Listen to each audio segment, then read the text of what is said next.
Now streaming live on Facebook. Marshall, you should go get on that Peloton. Let's see what you can do on Facebook. That'd be good, wouldn't it? I rode with a member last week. It was a lot of fun. Are you having that up there in that room? Well, I'm being told it needs to be taken out of here since I'm working at home all the time. Told by whom? My wife, because she said it's hard for her to ride if I'm in here 15 hours a day.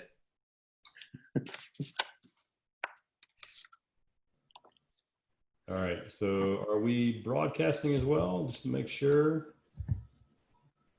Hey, Petra Coach, did you broadcast, or is that something that I need to go do? We're good. We're alive everywhere. How's that salmon? Perfect. You can't call on me when I turn my mute on. Oh, it sounds like you're eating a tuna sandwich. It does. All right, we'll get some participants rolling in. So, Marshall, let's see. We got, look here, Bertle's on here. He's got some airplanes. Brian, David Pierce is on here. So we got to step our game up with following David Pierce from 2 weeks ago. Oh, David Pierce. I'm not talking about money, though. David always talks about money. Everyone listens to money. Everybody wants to know about money. We got Emily Barnhouse, like a barn and a house. Jamie, Janelle, Jose, Kristen. Oh, look at that. Kristen McLean is here. So Welcome, Kristen, and thank you for being here. So Kristen, we'll give you a quick introduction in a few minutes. Michael's on here, Nick, Roger. All right, so we got pretty big group joining us today. We'll jump in.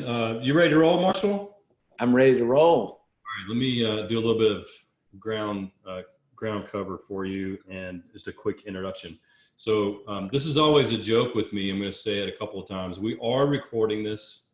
It will be on the blog, and you will get a recap sometime in the next 24 hours or so. It'll be in your inbox, anybody who's attending. It'll have all the notes from what Marshall is covering. It'll have links to the blog, which the blog will have the video on it because we're recording it as a video, and a list of any materials that Marshall is going to cover. So, and then Kristen McLean, who we just talked about. So everybody say hi, Kristen. Give her a big hand wave. Kristen she's with a company called The Vivid Ink Company, thevividinkcompany.com. And Kristen, if you've seen those really cool drawings, Marshall, that people get after a presentation that visually recaps all the cool things that you just covered. So that's what Kristen does. And she's here to do that with your presentation for Back on Track in Q3. So always appreciate Kristen giving up her time. We are on Facebook Live as well. I think it's got a 2-minute delay. So whatever we're covering live here, if we want to gamble on anything, you got an extra 2 minutes to make it up over on Facebook. A little bit of background about Marshall. And Marshall and I have known each other for many years. He's a Petra coach that has worked with us, seems like a decade now. How long have you been a Petra coach, Marshall? 4 years. 4 years, almost a full decade. And then we were friends before that, and we worked together in a company before that, which I was the coach, and he was the one that disrupted the room most of the time. So Marshall has lots of years. It says on my sheet you have 20 years of senior leadership experience. The latter 10 at the C-level, driving sales, growth, and exit strategies. He's helped companies ranging from startups to multi-billion-dollar organizations. The past 4 years, I should have read this prior, I'd have known, Marshall has been a coach here at Petra, and during that time has facilitated hundreds of planning days with our members. All the companies we work with, we call members. Do you know how many hundreds you've done, Marshall? I will hit 400 in the next month. I'm sorry, 75 companies. I'll hit 400 sessions in the next month. 400 planning sessions, varying in size, industry, and location. Outside of the business world, as you can see, is evidenced by that machine back there in the corner. Marshall is a competitive cyclist, has competed in numerous Ironman races, and makes a very mean margarita, which maybe at the very end he'll offer to share a recipe. So the topic for today is, as we all know, this year COVID forced everyone to make some sharp pivots in your business and react quickly to stay afloat. Many of us were stuck in defense mode for some time, and now we're all looking to stabilize and tread toward our new, quote, normal. And that's exactly what Marshall is going to be talking about us today, how to get back in the driver's seat of your business and navigate success towards the second half of 2020. So we've got a few weeks left in Q2, And now we're looking forward to how do we get this thing back on track and get it started in the third quarter so we can finish the year strong. So Marshall, I'm going to turn it over to you. Again, we are recording this. You will get a recap. And now with Kristen here, you're going to get this nice visual image of everything we talk about. And it'll all be posted on the blog and sent to you with everyone who registered just in the next 24 hours. So Marshall Martin, thanks for doing this today. I really appreciate it, and ready to roll when you are, brother. Thank you, Andy. And I'm certainly glad to be here, especially during these times in which that we can all work together to help the people that we serve. So our webinar topic today, as you said, back on track in Q3. And what we'll be going over today is how that you can reset and round out the balance of 2020. We'll likely go over some tools and resources that will point you in that direction. And then again, put you back in that feeling where you're in control. When I work with our members today, I tell them specifically that we are in control of our next normal on the way to what ultimately becomes the new normal. So think about what you can do intentionally today in a way that you can help your business get back on track. And if anybody has a question along the way they want to pose to Marshall with anything that he's talking about, you can put that in the Q&A box, and I'll jump in and deliver that at the appropriate time. We'll cover off on those at the end as well if we miss anybody, but use the Q&A box for your questions. And so this is, of course, this is me, but this session is not about me, but here's my contact information. And here's hoping that even if you don't need anything, you'll still stay connected to me and to us in a way that we can help moving forward. But I'm a certified Petra coach, been doing it 4 years. Absolutely love what I do working with the people that we work with. So that's my contact information. Rules of the road. Andy went over some of the rules of the road. I can't see you, but turn your video on. I think Andy can see you, but you can ask questions in the chat box. Let's make it interactive. I know many of you have sat through a lot of webinars over the last couple of months, but let's make this one fun. Let's make it interactive. Let's push each other to be better as a result. And most of all, don't just show up and receive. Take this information and go put this information to work, helping you or those you interact with or your businesses do better. So as we talk about 2020, and I thought to myself, wow, June 8th, when I was thinking this morning, June 8th, it feels like June 8th of 2023, right? So when we go back and look at the first of the year, there were all these. In fact, I actually wrote an article for a publication called Getting Your Focus in 2020. So we all had these fun little 2020 jokes that were coming about, and who would have ever known what we would encounter? But, you know, again, a couple of memes here, just fun things around the roaring 20s. Can't wait for the year 2020. But unfortunately, on or around the early part of March, we hit this massive roadblock called COVID-19. So this picture on the screen here, this is the Petra team, Petra leadership team, and on our screen is our broader team. So once that the world somewhat shut down, we found our way. This is actually March 13th of 2020. And this is up until this past week, this was the last time the Petra team was all together as much as possible in person. So when we're talking about getting ourselves back on track in 2020, we had to get ourselves on track for the balance of 2020, and we had to do it with a very short notice, and we had to do it with structure. We went from a model that was 95% in person and 5% virtual to just about have completely flipped that, exactly the opposite. So we got together in this room. We're going to give you some tools today that may not be as abrupt around a 24 to 36 hour turnaround. We'll give you tools and direction today that will help you understand how that you can go through a process that lands you to a defined outcome for your business and your teams. Marshall, this was Friday the 13th. That's right. It was Friday the 13th. I didn't even realize that until I got to thinking about it a few weeks ago, and specifically it was Friday the 13th. Now, a couple of the charts, and it's funny how quickly it's become outdated. But as we all know, I think March 18th is when we saw a stock market that was all the way down to 18,000. And who knew where the stock market was going to go? But the markets did drop, and fortunately, they're starting to recover. But we just saw the markets drop, and it instilled a lot of panic. And I say that the emotions ran from the inside out, meaning we went into the mode of protecting ourselves, our families, our businesses, our customers, and we just went into human response. We saw things that were crazy, like oil prices turning negative for the first time ever, which again, we'll look back on this and think, wow, who would have thought that would ever happen? But again, even that's turned around in a positive direction as of now.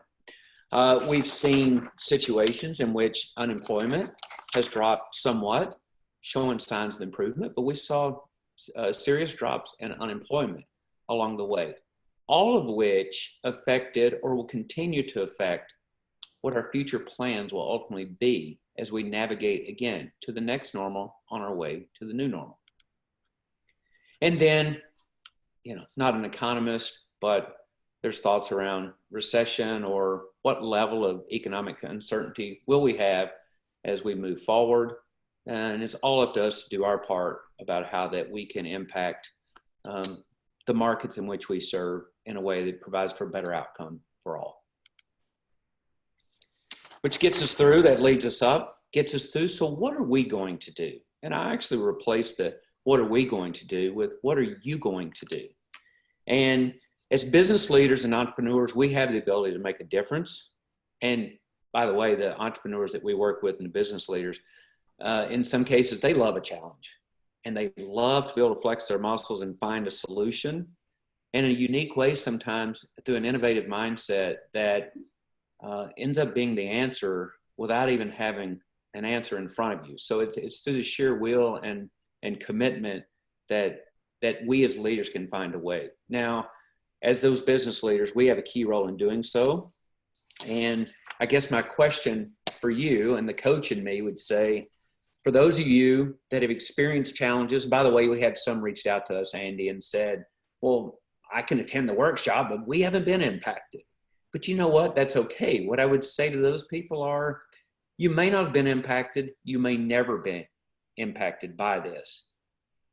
But it's now the time to be reminded, as we've seen, anything can happen in our world today that we can make a positive out of. So if you haven't been impacted, congratulations. What can you do to impact others in a meaningful way?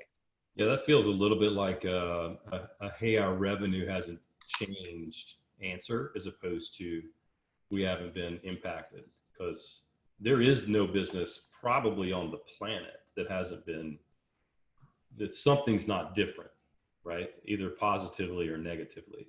The global environment is different, it's shifted, and it's not going to go back to the way that it was. So whoever thinks that they're not impacted, those are the ones that need to be paying attention the most, because I think those are the ones I think could get in trouble the quickest. I think the lesson learned is if you have not been negatively impacted at this point, be thankful for that, but let it be a reminder that we need to be thinking in a way, in our core values, we call it seeing around the curves. We need to be thinking in a way that if we were to be impacted, what would we do? I have a friend of mine I was swimming with a couple of days ago that was talking there. She's in the warehousing business. And she talked about the dramatic impact on how the way the supply chain's running now and the cross-docking in warehousing and distribution has taken accelerated very much an uptick.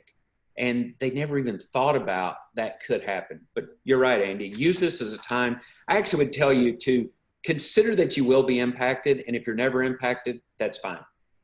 Plan for the worst, live out the best. Yeah, I'd like to see that people, whoever that is, that's not impacted, just to figure out what they're doing. I got a question for you really quick if you want to jump into one. Sure. It's a little bit of a can you get your crystal ball off your Peloton, and let's look at this real quick. It says, how do you see management consulting faring in 2020 and 2021, except MBB, when most of their clients are struggling to survive? You said MBB. Help me with. I'm not exactly sure what that acronym stands for. Read that for me again. Maybe I can figure out the. How do you see management consulting faring in the next couple of years, even when most of their clients are struggling to survive? So this is a little bit. I mean, we're a little bit like management consulting to a degree, right? So, he's the answer. MBB, McKinsey. Okay. Bain, the big boys, right? So except for the big ones, how do you see smaller mid-market management consulting faring in the next couple of years? I actually am very optimistic, Andy, because I feel like that the economy we lived in for the past decade has been very beneficial to businesses running well. And I think that it created, in some cases, false positives of results that companies were experiencing. And I think also that the companies that realize that they don't always have to have the answers, that their responsibility to their customer base and their employee base and those they serve is to go find the answers. And I'm finding that they are leaning on others to get more data points or more resources to arrive at those answers. Now, you ask, as they're struggling, I think there'll be all kinds of innovative ways in which companies will engage consultants by way that they're paid or the way that the agreements are structured. But I'm actually, I think more so than ever, that management consulting companies will thrive during this as they help companies pull through and as they demonstrate their commitment to the industries they serve as well. Yeah, I agree. I think your point around, business was pretty easy. I think people got a little bit kind of, complacent, almost to a degree lazy with the way that they did business. And ourselves, in my opinion, did the exact same thing. We got a little bit soft. And, this shakeup that we've all gone through is causing us to harden again and to look for new and innovative ways to do the work that we do. And that's what I'm seeing in most businesses out there. And a lot of people haven't had to go through that before. So they're going to need some help. I also know that from experience, and that's from March until now, that there were some really serious calls. I'll give you an example. March 12th, on March 12th, a company that I worked with last week, and it just so happens to be that CEO's birthday was March 12th. And he said he felt like that he possibly could lose 80% of his business. And it wasn't about his business and about him. It was about most entrepreneurs and most business leaders, the love of their people and providing for their people. But he felt like he was at risk of losing 80% of his business. And we kept working together. And oh, by the way, we worked together in a situation where there were no exchange for funds for a period, our commitment to helping this person out. And this is a story that they had a record month in May, all-time record. We're talking about a 3-decade-old company. And the answer is, when you've got that consultant, when you've got that coach, when you have that friend that's by their side or by your side, when there's nothing expected in return sometimes, and you realize the power of relationships and working together, what can you do together? And it is a great story. And those who have stuck with what we're going to talk about some today, some of the simplest forms of planning tools, and stayed committed, even when they had no idea what was on the backside of this, to have failed, every one of them have succeeded. Awesome. Let's jump into some of those tools. Okay. So how did I get the keys? Well, I'll just say for Petra Coach, we work with businesses around the globe around a specific methodology. If you've heard of the Rockefeller habits, or if you've heard of scaling up. So simple, practical, and actionable exercises that allows us to work together to arrive at just a handful of things that we could or should go do. Not too many, but we have to have enough. And then we drive this information deep into our organization through effective communication rhythms. Now, people used to not like daily huddles, weekly meetings, and those kind of things. Now, all of a sudden, we're virtual. The power of having those huddle rhythms and meeting rhythms have been very impactful. What do we see as results? 21% increase in profits for the companies we work with, and who couldn't use more profits right now? Almost a 30% increase in revenue, those that we work with, and a 43% increase in member engagement. Now, 92% of leaders say they now are working more time on the business versus in the business, supported by Andy, a member that you coach, that said, I realize now that I just need to stay home and stop going into the office. I'm actually getting in the way in the office. I can stay home and work on the business. So that's some of the results you see with the companies we work with. Now, what's your plan or what's your map? Do you know the right way to build the plan? One that gets results. And again, simple, practical, and actionable. So I'd ask many of you, did you, on January 1, going into this year, did you have a plan? If you didn't, don't worry about it. I will also tell you that 85% of people that have a strategic plan in just a few short weeks will actually tuck that away in their desk drawer and often never use it.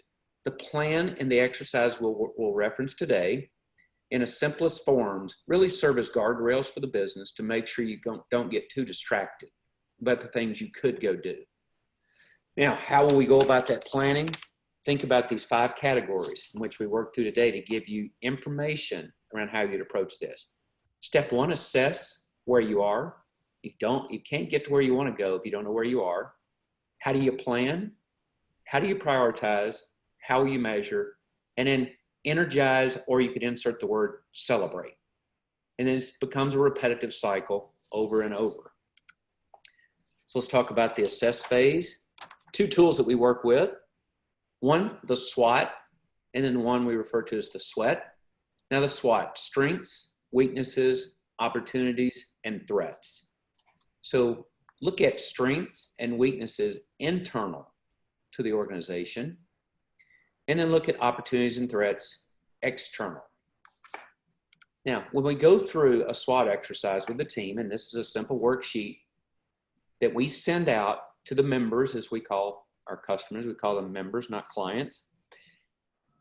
So we get a handful of strengths. There's no magic number. Oftentimes it's 5 or so.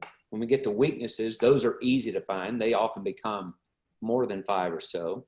But when we think about the concept of strengths and being internal, for the essence of what work will we need to do to protect those strengths?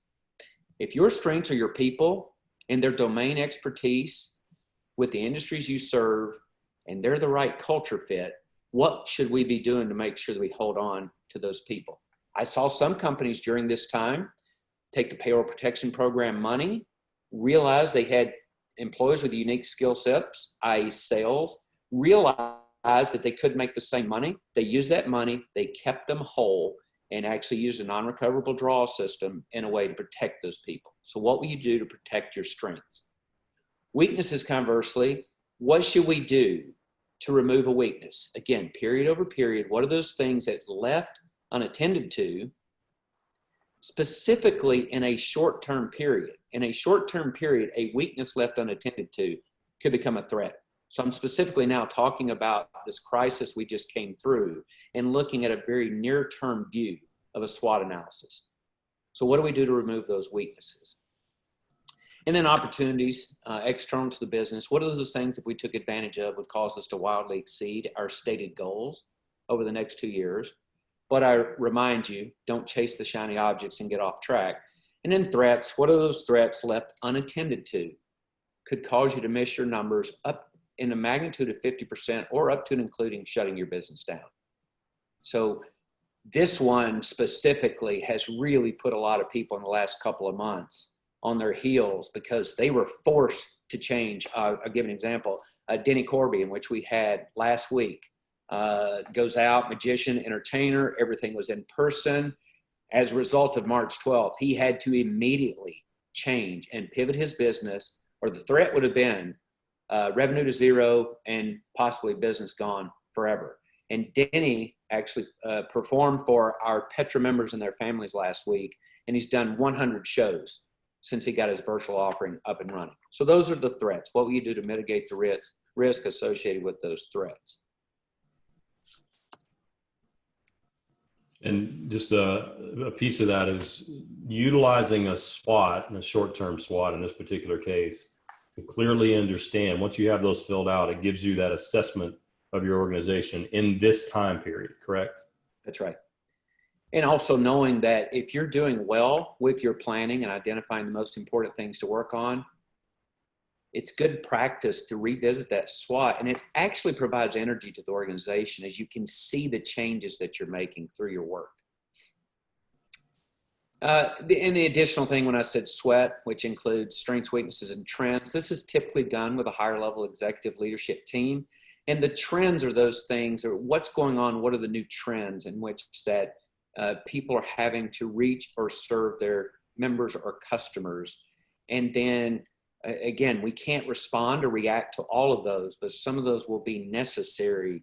For an example, when you look at a home services company and the way that they used to sell by going inside the houses to do measurements, switching to a virtual selling model in which you actually, in some cases, if that person by chance just happened to have an iPad or their phone, literally could FaceTime and have them walk through and do some things that otherwise you would have never thought of doing before. And by the way, these things are working. We're finding innovative ways in which some of these trends are working and they eventually stick, or by the way, working from home. And so those are the trends that we're speaking to.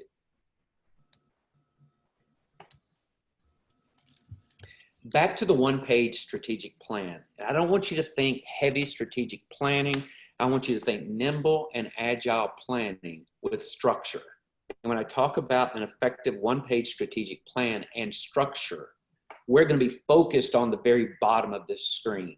A one-page plan will have its foundational items, and the work we do with our long-term members, we help them build out one-page strategic plans. Foundational, when I say foundational, what are those values, those set of rules that you live by when no one's there to tell you what to do? What is that purpose? Not what you do or how you do it, but why you do it. What is that brand promise that you protect that differentiates you? What is that BHAG which goes way out? And again, in today's short-term world, BHAGs are a little farther out than what we currently would speak to. But let's go all the way down to the bottom. We'll say targets for 1 year. We're going to talk about today specifically targets that we'll set between now and 12/31/2020. We're nearly halfway through the year. We've been disrupted. We're going to get back on track and reset targets between now and the end of the year.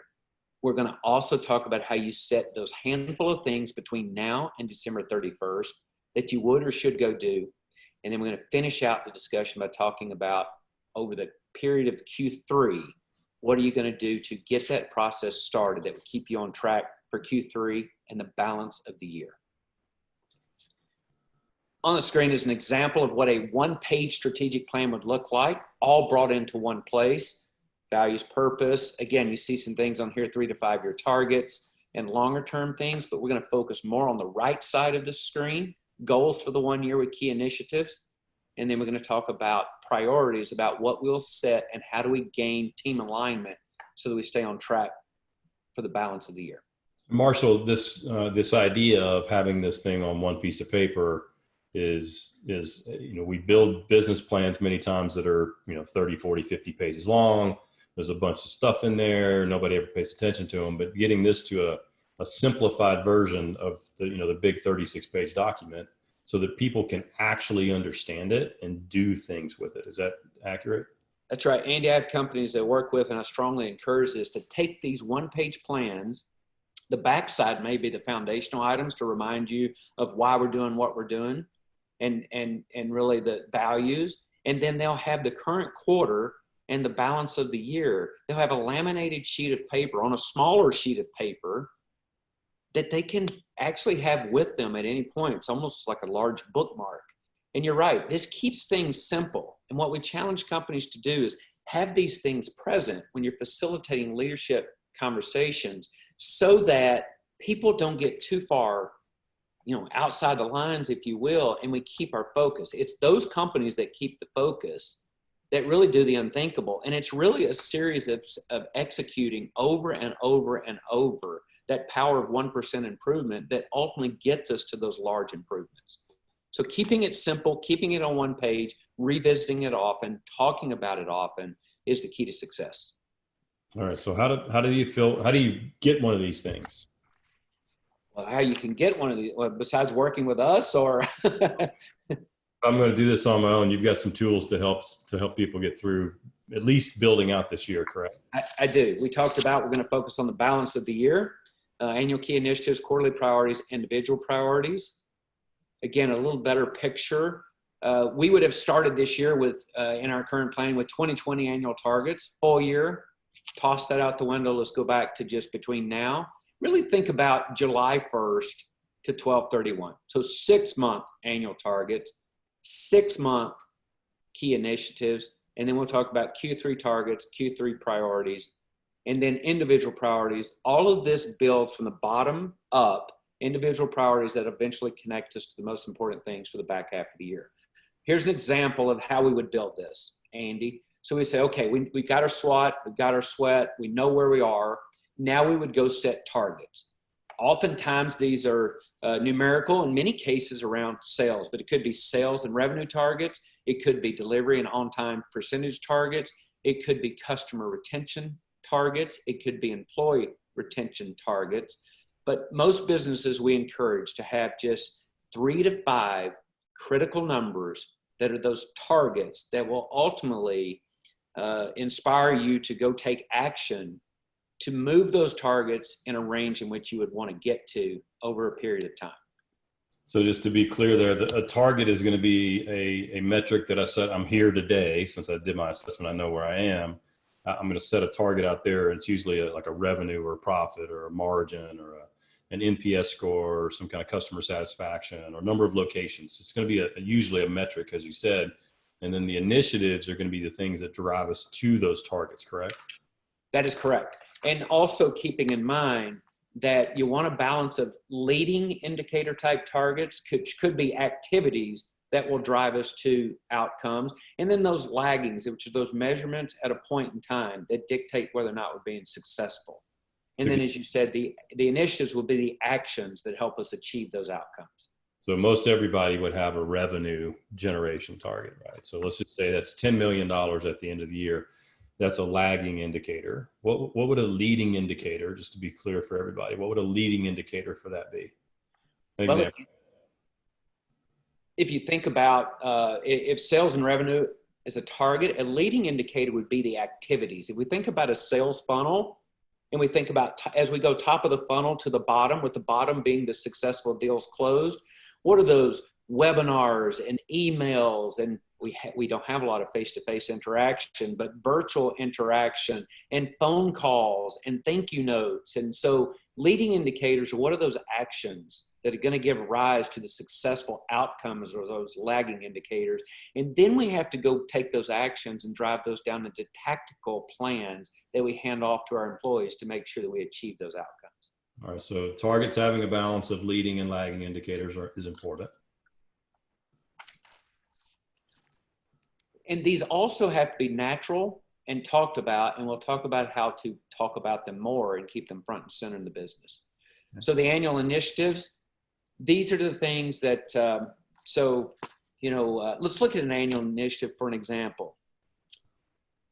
I'll just come up with a random company. So by the way, we've been disrupted in our business and we will no longer do business the same way that we did going into this crisis. So for the back half of the year, we need to change we're going to be in a brand new 100% virtual business model in which that we serve our businesses in a way that does not require face-to-face interaction.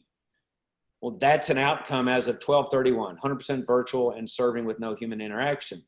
Now, along the way, that may include rewriting the strategy, that may include rebuilding the brand messaging, that may include rebuilding the marketing, how we train our people, and possibly up to and rebuilding our public-facing website in a way that gets us to the back half of the year. So the annual initiative is bigger than just a 1 day, 1 week, or quarterly event. It's something that can take multiple periods of time in which we have to be very tactical and somewhat strategic about how we achieve the outcome. So it's bigger than a company priority, but it's farther out, and that's why we refer to them as initiatives. And then once we get those initiatives, we'll bring those back. In this case, we have, if you're looking at calendar quarters, we have 2 calendar quarters to plan against getting to 12/31. Now we have to make sure that what we select to do in Q3 keeps us on track for ultimately the end of the year where we want to arrive. And knowing how much time it will take to get there, some of these we cannot wait. We have to start early. And those would be priorities which are smaller than initiatives, but fit into those initiatives. So we have targets for the year. You have initiatives to get us to those targets, these big chunky things. 100% virtual was your example by the end of the year. And we know that in Q3, there's a bunch of stuff that's going to have to happen in order for that to be true at the end of the year. So this is about what are the things that has to happen in the third quarter, the priorities for the quarter. That's right. So you could think about it like a personal fitness journey. Let's say that by the end of the year, you wanted to run a half marathon. And by the way, all you had done before was I was just a swimmer, or I was just a cyclist, or maybe I was just a step aerobics participant, or Orange Theory. Well, you would start with, by the end of the year, I want to be able to run a half marathon. And so then you would go back and say, okay, well, maybe for the next quarter, I want to run a 5K. And then you come back to today and you say, maybe I want to run 4 days this week. So I think often we talk about in business and it feels so complicated or strategic. When you relate it to a personal situation of yourself, it's usually easier to really resonate with. Yeah, Mandy Burge is on here, so she's writing down because I think she said her annual initiative was to run a half marathon by the end of the year. Okay. Now, I know Mandy well, by the way, since we worked together, and Mandy actually took advantage of working from home. Well, we were all working from home, but she used the time in the mornings that she would normally use on her commute to work, and she replaced that time with time to go out and run 3 to 5 miles. So if she had not had that priority or that annual initiative to work against, it would not have made her as mindful as she would or should have been in a way to stay focused on it. And then what I'm going to talk about here is then if we don't go tell others what our commitment is, then therefore we won't be accountable to each other. So that's, again, on a personal level, that's an example of someone who's been successful by setting that initiative. I'm glad Mandy told us that, and now we've told everybody. That's awesome. We shared that out loud. That's perfect. Well, and the only thing we're missing, Andy, is we know that a half marathon is measured by 13.1 miles. We need to get a critical number, which is the time measurement she will commit to, and then we'll send that out to those who attended today and make sure that they're aware of what her time commitment is. Perfect. So you can just put that in chat for us. That's right. Okay, so we talked about being accountable or being visible. Don't get the word accountability tied up with in a punitive way. Accountability is really a chance to shine and a chance to connect the organization. We use a tool called aligntoday.com. And as you can see, red, yellow, and green on the screen here, hence the concept of traffic lighting.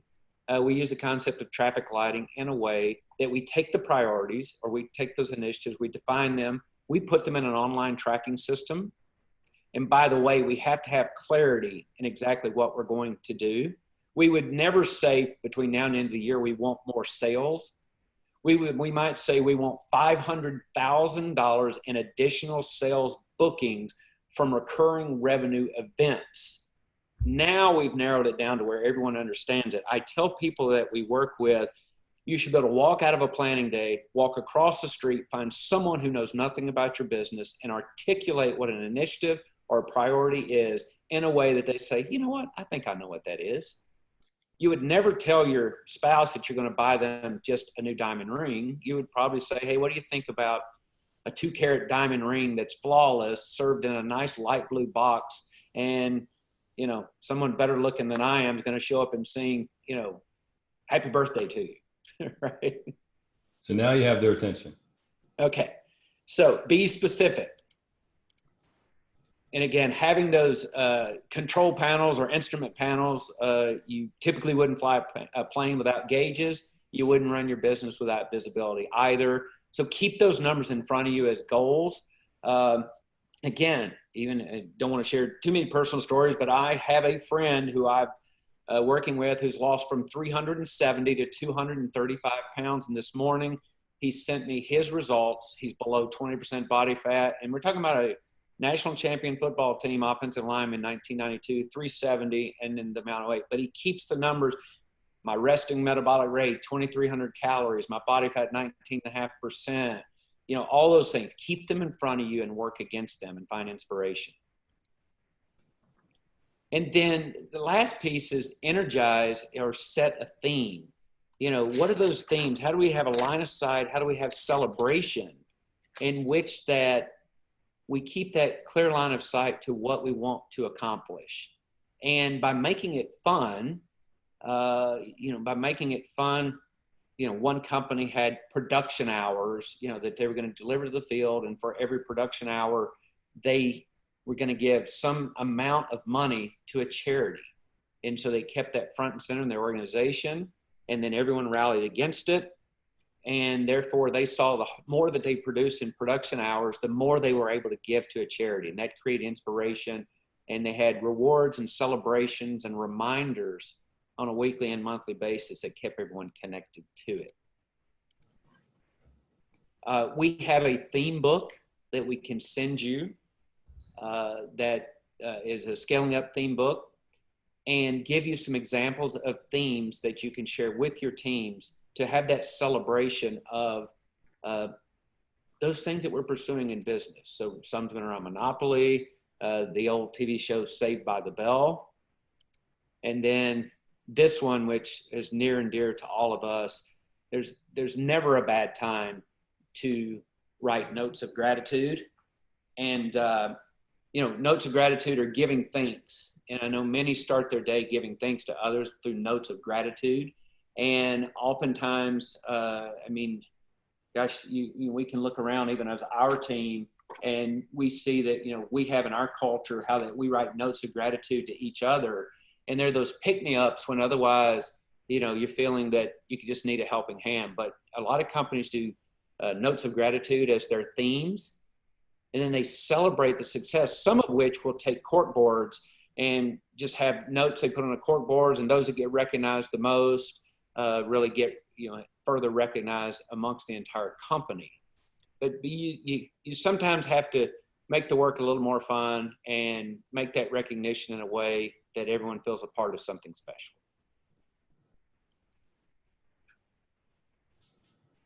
So as we went through today, and albeit we went through at a high level, to recap, let's think about again.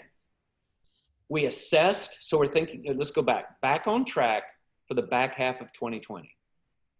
We've put behind us a lot of, really some challenging times. And by the way, we're not through this yet. We'll continue to have challenging times ahead of us, but we can be in control of our next normal on the way to the new normal. So we have to assess where we are. Then we have to determine where we want to be with intentions. Then we go back and develop our plan, both in a broader scale, 6 months out first, then back our way into 3 months out. Then within the 3 months out, how do we determine the handful of things we should or could go do to keep us on track? And then how do we take that information and deliver it down throughout our organization, both through communications and through tactical work plans or execution plans, in a way that we stay on track with where we're going? And then how do we measure our success and keep it visible for all? And then last but not least, how do we keep it fun and ultimately give thanks to everyone for being on the journey together? So overall, Marshall, this is it's a system, right? It's a way of doing business. And I know I have my own personal experience with this in my business. You had your own personal experience with this in the business that you were in, where I met you for the first time, and just putting these practices in place to create a system of how you do business. It's not industry specific. It's just it makes it easier if you have a system to follow versus, making it up as you go. And it always is more difficult. If you were going to go on a training program, and I know you've done this and hired trainers yourself for Ironman, so you can improve your game, so that you play at a higher level, you hire someone who kind of knows how to do that, and they give you, here's your training schedule, here's your plan, you do X, and you do X, and you do X. I mean, that's essentially all this is. And I know we take it back to sports a lot, but there's a pretty good correlation there. What's this a picture of you have here? Well, I'll talk about the foundation, how to, this being a foundation of the rocks, to lean on. So when we think about this system, there are some really talented people out there inside of all businesses. And the more talent you bring together, the more ideas you come up with. And I personally have to have, what is that brings me back to, I refer to as top dead center. When I get all over the place in my thinking about how I approach something, what is that's going to ground me, or what's going to be that foundational rock that I come back to? And keeping it simplified. It's no different than an elevator pitch in business. If someone says, hey, what do you do? Oh, we provide actionable market intelligence. Well, tell me what that is. And then you can go that next level. So this gives you the Rockefeller habits. It's that foundation that when things get chaotic, it brings you back to top dead center, or those habits that you have. And by the way, we repeat this over and over with the companies we work with, and it creates this rhythm. You talk about, in my world, Ironman training, I go through a base phase, a strength phase, a speed phase, a rest phase, then I race, and then I repeat it again. Base, strength, speed, rest, race, repeat. And so we have to have the habits, and we have to have those up cycles and down cycles. So effectively, we get stronger in business just like we get stronger in sports. And we have to have that coach. Or we insert coach, mentor, spouse, insert that person with you that's there on that journey with you, reminding you of what you said you either wanted to be or what you said you wanted to do when times get tough and you want to give up on where you said you were headed. And so it's a system, and it's a very simple system that if you repeat it over and over, I tell people that execution eats strategy for breakfast because it won't wait for lunch. And I believe it's not the person that always has the greatest idea. It's that person that can go from ideas to execution in the shortest amount of time over and over and over that wins the race. And I'm not talking about the triathlon race. I'm talking about the race of life and the race of business. So don't get caught up in the brilliance. Get caught up in the execution, and then spread that energy that goes along with success. Show gratitude for others, and you can go do anything in any business you work in. Let's talk about some free tools, because a lot of the work that we do, we provide information in a way that ultimately we want to impact 10 million human beings. And while we do work that is definitely of value, and some of the work we do, or a lot of the work we do, is in exchange for value, we also do a lot of work that puts resources out there that gives every business an opportunity to succeed through the work that we do. Now, what you're looking at here today is the Petra Vault. And so petracoach.com/the vault. And you can go into that vault and look around and see information, including the work that we've done together today. There's a return to work checklist during the time, March 13th, somewhere between, on April 1st, specifically, Andy, you and I had a conversation on April 1st. The birth of kind of the defense, stability, reset, and offense gave way to a lot of work that we've structured, that we brought into the community we serve. Inside of there's the DSRO checklist, return to work checklist, the Main Street lending, payroll protection plan, everything that we encounter, bringing together the resources that we work with to deliver to the people we serve, either formally or informally, is inside of this vault. And hopefully it inspires you to take these tools. Now, how can we help you? Well, you can go like everything else. You can join the gym and you can go work out on your own. Or you can join the gym and face the reality that a coach or someone to lead you is going to make you more fit faster and going to make you better for the long haul. Right now, we have some workshops, including workshops around Back on Track. I did one last week. And Andy, I'm going to lean on you or Leah to make sure we have the dates before we part ways today of the upcoming workshops for Back on Track. Yeah, on the website, when you go to the website, if you just go to Petra Coach and then click on workshops, it'll be in the COVID-19 page that it's on the website. We have one as early as tomorrow, so you can jump into one right away. You're going to work through in a 3-hour or 3.5 hour period all of those tools that you guys just talked about and more. And I think there's like 4 or 5 others beyond that, so you can pick a date that would work well for you as well. And it's really neat because now we're international more so than ever. I mean, we still have coaches in Europe, but now the reach we have, I had the International Conference and Convention Association last week. The time difference was significant, but they were in our workshop and they were able to take away these simple tools in a way to take back to their businesses that actually they left with a lot of energy about how they had newfound focus towards how they will focus on the balance of the year in a way that they can go make a difference. Now think about what I said, International Conference and Convention Association. They're not seeing people in person. They're going to use these tools to reinvent their business in a way that they can still carry out the purpose, not the what they do, but the purpose of why they do what they do in a virtual way to reach their audiences still. So that's the workshops that we have. So Petra Vault, Petra workshops, coaching sessions. We've actually spent a lot of time over the last couple of months working with people, helping them to find their mental clarity or their direction in a way that they can get started on these things. And So that 90-minute, go back one slide just to clarify that for everybody. So that 90-minute team coaching session is where we will put a coach in the room with your team for 90 minutes and review anything that you want to review. We also have a little bit of a schedule for that. We are doing that right now at no charge for anybody who attends a webinar. And you'll find a link to ask for that when you go into the vault. So that'll be at the very top of the vault. You just click on, I'd like to do one of these 90 minutes for my team. Bring your tools and we'll come to you. And again, that's no charge whatsoever. So you've got do it yourself from the vault, grab all the tools that you can, go do the work yourself. You can come to a workshop if you like to and bring your people. There's a little bit of a charge for that, not much, $300 or something. And then beyond that, if we'd like for us to come and help you with that, we'll do that for the first 90 minutes at no charge whatsoever. So, you know, the saying John Maxwell, change is inevitable, growth is optional. I think, as we say, just like the virtual selling model, there's those who will learn to sell virtual when they want to, or they'll learn to sell virtual sort of when you have to. But don't wait till you have to do anything in life. Do it when you want to and when you're in control.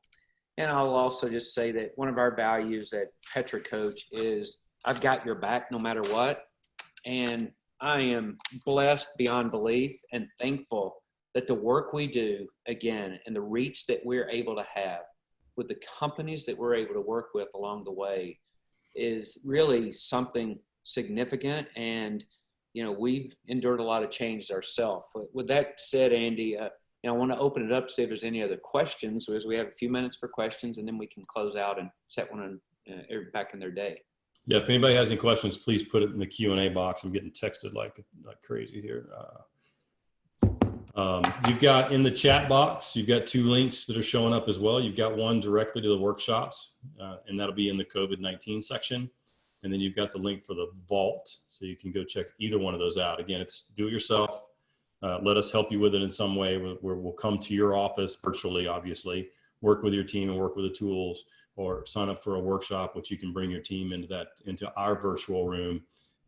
It's a little bit more formalized session and follows the construct that Marshall just talked about. So just looking for extra ways to help. And Marshall started off with a bit of an overview of when you find and implement a system like this, what can happen inside of a business. Now that's an annual view, and we do a review every single year of the 100+ companies we work with.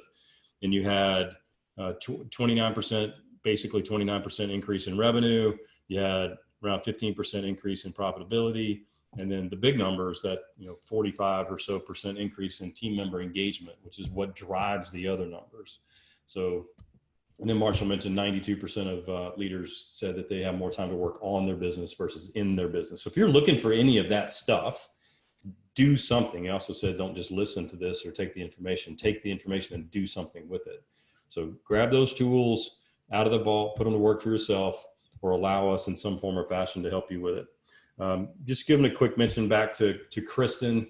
That'll be in the recap too, but make sure, Kristen, thank you for doing this again today. You're going to have that cool little visual that comes out, and the recap will be sometime either later today or tomorrow. You'll get that in your inbox, and it'll have the links to everything all over again if you happen to miss it. Any questions whatsoever, any comments, please put it in the Q&A. Anything else to add there, Marshall? Well, I'll just give my own personal experience that led me to where I am today. Andy, when you and I first met, it was in that 2010, 2011 timeframe, and I was in a C-level position in a local company, and we turned down $74 million for our business by a large multinational company in July of 2010, and December of 2011, we saw our valuation go up 67%. And I won't say all because of the process, but I will say it was the process that allowed us to take the why we did what we did. In that case was occupational health and safety and environmental health and safety, and reach the world versus just reaching the United States. And it also allowed us to transfer a business to a new set of ownership, and it allowed us to take all of our employees and give them the opportunity to continue to succeed in their career. So it wasn't all about dollars and cents. It was about something significant. And I, feel blessed again about the work we do provides significance for those. Now, I'll be the nice guy that, that is, kind, but I will tell you, this doesn't come easy. It's a lot of hard work, but we can keep it simple and fun for you. So enjoy the journey.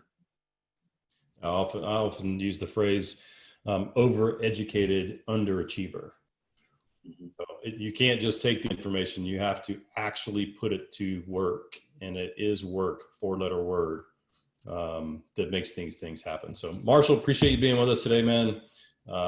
We just got out of a leadership meeting a little while ago and busted in here and did this one. Great presentation, great information, and looking forward to, we got a sales call in just a little bit. So I'll see you again in like 2 hours, something like that. Take care and make sure you stay safe and healthy, and take care of each other. Together we can make an impact. All right. Thanks guys for being here. If we can do anything for you, please let us know. Check out all those links and you'll hear from us shortly in your inbox.